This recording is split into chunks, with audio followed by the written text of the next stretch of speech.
Assalamualaikum warahmatullahi wabarakatuh. Di sini saya akan menjelaskan teori perusahaan dan organisasi industri, yaitu persaingan sempurna, profit maximization, kurva penawaran, keputusan jangka panjang dan pendek. Sebelumnya, saya ingin memperkenalkan diri terlebih dahulu. Perkenalkan, nama saya Aril Indra dari kelas 2 SMJP 023 ruang 322 Prodi Manajemen Universitas Pamulang dengan NIM 221010502274. Untuk yang pertama, ada pasar persaingan sempurna. Pasar persaingan sempurna adalah model pasar yang paling klasik dan paling sering digunakan dalam analisis ilmu ekonomi. Model ini telah dianggap sebagai teori dan secara luas digunakan untuk meramaikan keadaan ekonomi. Model ini telah dimulai atau dibahas sejak era Adam Smith dalam bukunya Wealth of Nations, Edgeworth dalam bukunya Mathematical Basics pada tahun 1881. Merupakan orang pertama yang mencoba menentukan definisi persaingan sempurna secara sistematis dan jelas. Untuk selanjutnya, pengertian pasar persaingan sempurna. Pasar persaingan sempurna adalah pasar yang di dalamnya terdapat banyak penjual dan pembeli. Namun demikian, kedua pihak tidak dapat mempengaruhi harga, karena harga telah ditentukan oleh pasar itu sendiri, dalam kurung keseluruhan permintaan dan penawaran.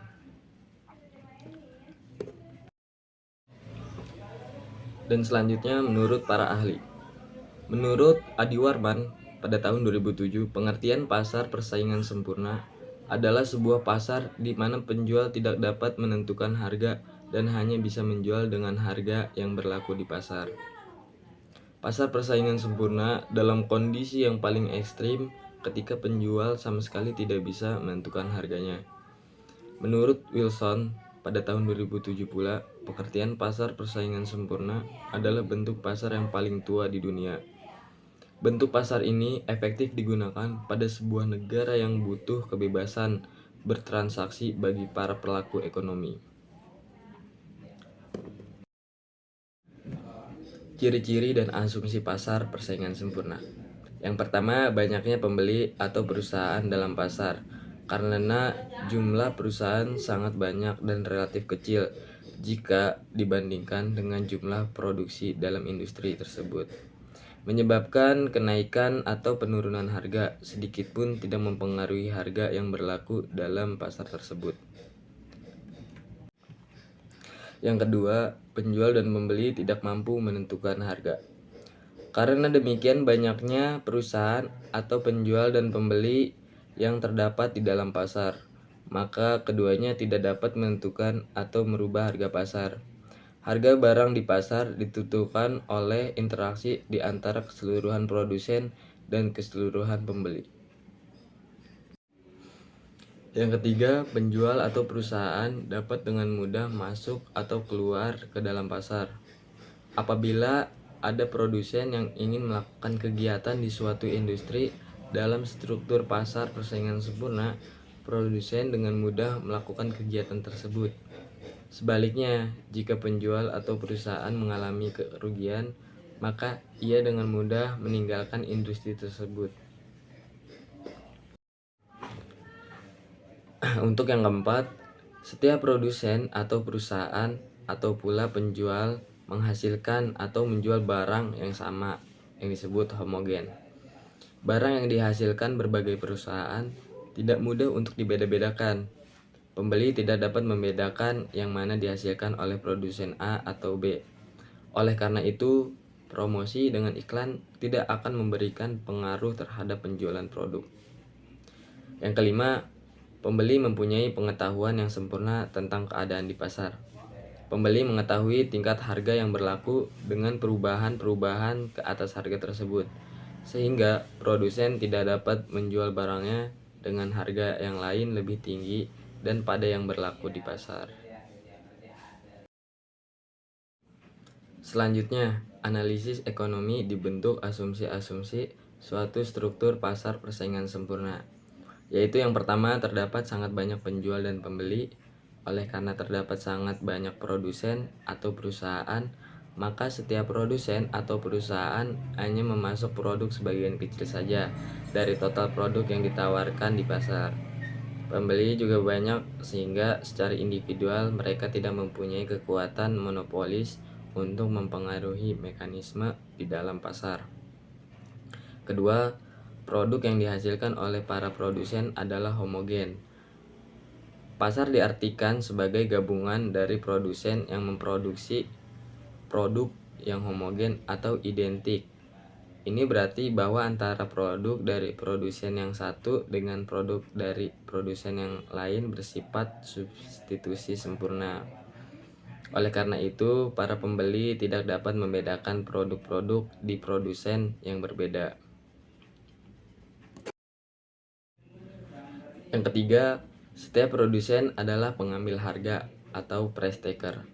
Implikasi dari kedua asumsi di atas adalah bahwa produsen secara individual tidak dapat mempengaruhi harga pasar yang berlaku dengan mengubah jumlah produk yang ditawarkan. Dengan demikian, setiap produsen hanya menerima harga pasar. Produsen dapat menawarkan produk beberapa pun jumlahnya dengan harga pasar tersebut. Di perusahaan-perusahaan bebas masuk dan keluar pasar. Tidak ada hambatan bagi setiap perusahaan untuk masuk ke pasar atau keluar dari pasar. Kelima, mekanisme profit atau keuntungan. Tujuan dari semua perusahaan adalah memaksimumkan keuntungan, tidak ada tujuan lain. Dan yang terakhir, tidak ada regulasi dari pemerintah, tidak ada investasi pemerintah di dalam pasar seperti tarif, subsidi, pembatasan produk dan sebagainya. Selanjutnya untuk pasar persaingan sempurna, yaitu perfect compensation, memerlukan asumsi-asumsi tambahan, yaitu yang pertama ada mobilitas, faktor-faktor produksi sempurna. Faktor-faktor produksi bebas berpindah dari suatu perusahaan ke perusahaan lain melalui mekanisme. Dengan kata lain, terjadi persaingan sempurna di dalam pasar input. Yang kedua, pengetahuan sempurna, perfect knowledge. Semua penjual dan pembeli diasumsikan mempunyai pengetahuan yang lengkap tentang kondisi pasar, baik kondisi sekarang maupun yang akan datang. Dengan demikian, kondisi ketidakpastian di masa mendatang dapat diantisipasi. Informasi pasar dapat diperoleh dengan mudah didapat dan tanpa biaya. Berdasarkan asumsi-asumsi di atas, maka dilakukan analisis equilibrium atau keseimbangan produsen atau perusahaan di dalam jangka pendek dan jangka panjang. Equilibrium produsen dicapai pada saat perusahaan mencapai keuntungan maksimum. Equilibrium pasar atau industri dicapai apabila semua perusahaan dalam posisi equilibrium, dan B, jumlah produk sebuah perusahaan tersebut sama dengan jumlah permintaan semua konsumen. Untuk selanjutnya, biaya produksi, permintaan, dan penawaran dalam pasar persaingan sempurna. Yang pertama, biaya produksi pada pasar persaingan sempurna. Bisa kita lihat pada kolom pertama menggambarkan berbagai jumlah produksi yang dapat dicapai. Dan pada kolom kedua menggambarkan biaya tetap total, yaitu biaya yang dikeluarkan untuk membeli input tetap yang digunakan dalam proses produksi. Kolom ketiga menggambarkan biaya tetap. Biaya berubah total, yaitu semua biaya yang dibelanjakan untuk membeli input berubah dalam kurung tenaga kerja. Dengan menjumlahkan biaya tetap total dengan biaya berubah total, diperoleh biaya total, yaitu seperti ditunjukkan dalam kolom 4. Kolom 5 menggambarkan biaya marginal, yaitu tambahan biaya yang perlu dikeluarkan untuk menambah satu unit produksi. Pada kolom 6 menunjukkan biaya tetap rata-rata, yaitu biaya tetap dibagi dengan jumlah produksi. Pada kolom ketujuh menggambarkan biaya berubah rata-rata, yaitu biaya berubah total dibagi jumlah produksi. Biaya total ditunjukkan dalam kolom 8. Biaya ini menunjukkan biaya per unit untuk menghasilkan barang.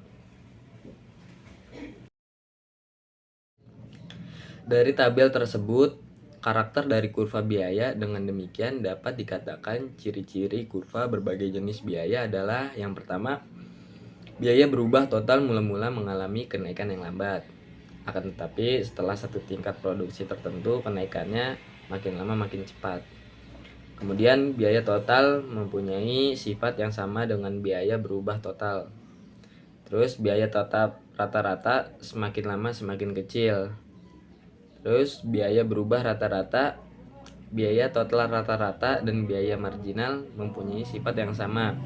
Pada tingkat produksi yang rendah, ketiga jenis biaya tersebut semakin menurun apabila produksi meningkat, tetapi pada produksi yang lebih tinggi apabila produksi ditambah. Selanjutnya untuk yang B, permintaan dan penawaran pada pasar persaingan sempurna. Tingkat harga dalam pasar persaingan sempurna ditentukan oleh permintaan dan penawaran. Jumlah output perusahaan relatif sangat kecil dibanding output pasar. Maka berapapun yang dijual perusahaan, harga relatif tidak berubah.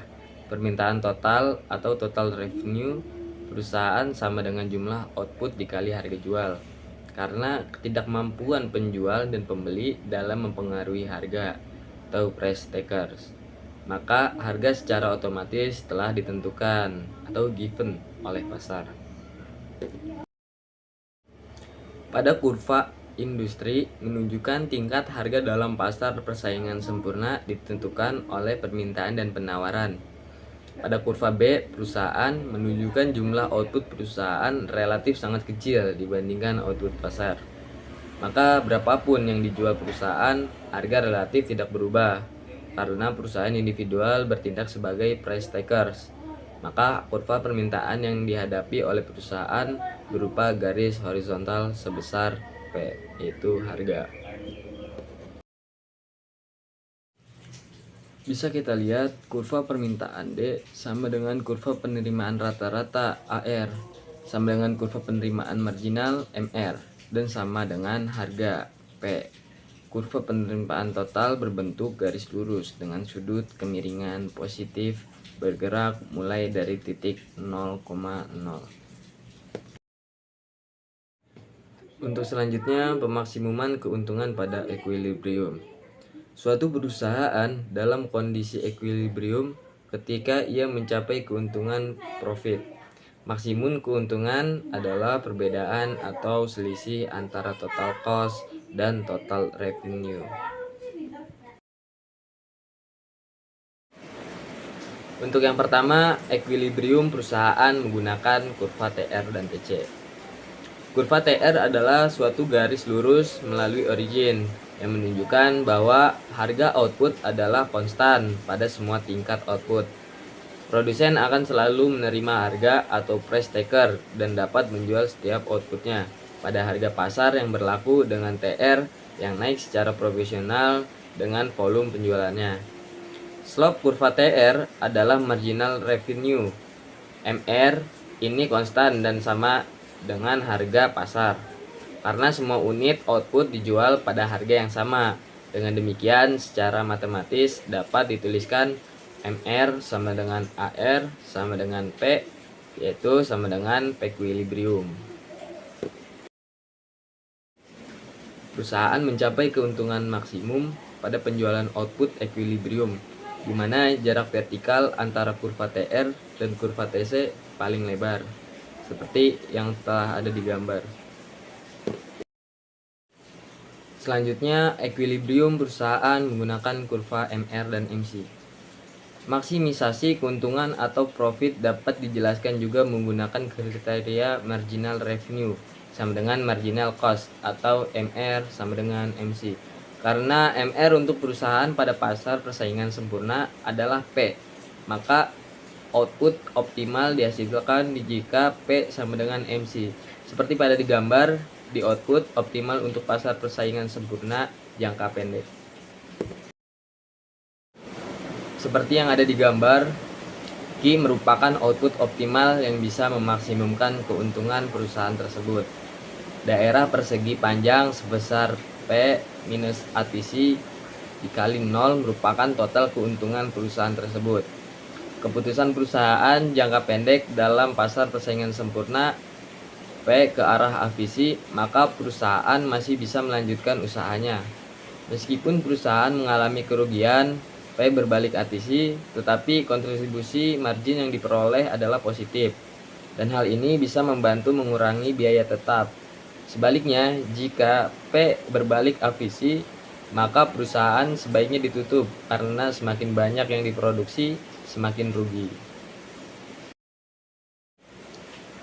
Maka dari itu dapat ditarik kesimpulan untuk pengambilan keputusan perusahaan dalam jangka pendek. Jika MC berbalik MR, total keuntungan belum maksimum.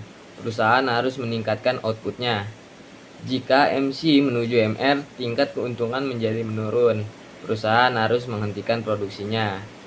Dan jika MC sama dengan MR, tingkat keuntungan jangka pendek adalah maksimum. Karena itu, untuk perusahaan-perusahaan yang berada pada pasar persaingan sempurna, untuk memaksimumkan keuntungannya, mereka akan bekerja dengan melakukan peningkatan volume penjualan sebesar-besarnya. Selanjutnya, kelebihan dan kelemahan struktur pasar persaingan sempurna. Untuk kelebihan, yang pertama, harga benar-benar terbentuk melalui mekanisme harga. Harga yang terbentuk tidak ada campur tangan pemerintah maupun asosiasi produsen. Yang kedua, dalam jangka panjang akan terjadi harga yang menguntungkan konsumen karena harga dibentuk dari biaya rata-rata minimum, sehingga pasar menjamin produksinya produk dengan biaya rendah. Yang ketiga, persaingan sempurna tidak memerlukan adanya iklan karena jenis barang, kualitas, dan harganya hampir sama. Dan yang terakhir yaitu kelemahan. Yang pertama, keuntungan yang diterima dalam skala normal sehingga beberapa perusahaan sulit menyediakan dana untuk pengembangan. Yang kedua, konsumen dapat merasa jenuh dalam pembelian karena produk pada pasar adalah produk homogen sehingga membatasi pilihan konsumen. Dan yang ketiga, persaingan sempurna dapat menimbulkan biaya sosial. Perusahaan yang abai dengan biaya sosial akan menimbulkan kegiatan produksi yang merugikan masyarakat. Misalnya, polusi, penggunaan bahan pengawet berlebihan, dan masih banyak lainnya. Sekian pembahasan dari saya tentang teori perusahaan dan organisasi industri, yaitu persaingan sempurna, profit maximization, kurva penawaran, keputusan jangka panjang dan pendek. Bila banyak kata-kata yang salah, saya mohon untuk dimaafkan. Sekian, wassalamualaikum warahmatullahi wabarakatuh.